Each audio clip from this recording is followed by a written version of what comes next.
Junior চিকিৎসকদের কর্মবিরতি নিয়ে এবার জনস্বার্থ মামলা। কলকাতা হাইকোর্টে জনস্বার্থ মামলা। স্বেচ্ছাসেবী সংগঠনের কর্মবিরতিকে বেআইনি আখ্যা দেওয়ার আর্জি এই সংগঠনের। ডাক্তারদের কাজে যোগ দেওয়ার জন্য নির্দেশ দিক কোর্ট। মামলাটি জরুরি ভিত্তিতে শুনানির জন্য আর্জি সংগঠনের। আজই শুনানির সম্ভাবনা রয়েছে।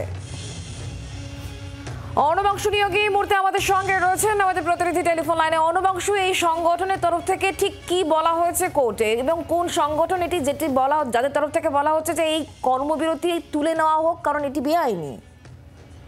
দেখো, একটি স্বেচ্ছাসেবী সংস্থা তাদের বক্তব্য যে সুপ্রিম কোর্টে দাঁড়িয়ে জুনিয়র ডাক্তারদের আইনজীবী তিনি নিয়ে বলেছিলেন যে তাদের সবাই কাজে যোগ দিয়েছেন এবং সমস্ত বিভাগে যোগ দিয়েছেন, এবং তারপরে দেখা যায় সেদিনকে তারা জিবি বৈঠক করে পরের দিনই তারা কর্মবিরতি ডাক দিয়েছে।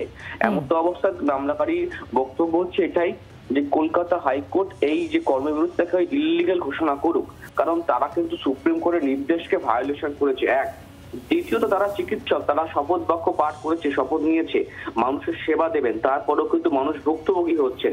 এই দায় তারা এড়িয়ে যেতে পারেন না। একই সঙ্গে তারা বলছেন যে আর্থিক অনুদান আসছে, তার ৯/৬ আশঙ্কা রয়েছে এই মামলায়, ফলে সেই টাকার হিসাবও নেওয়ার আবেদন করা হয়েছে।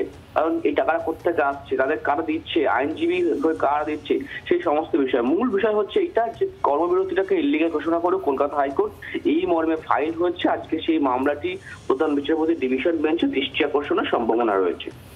ধন্যবাদ অর্ণবাংশু।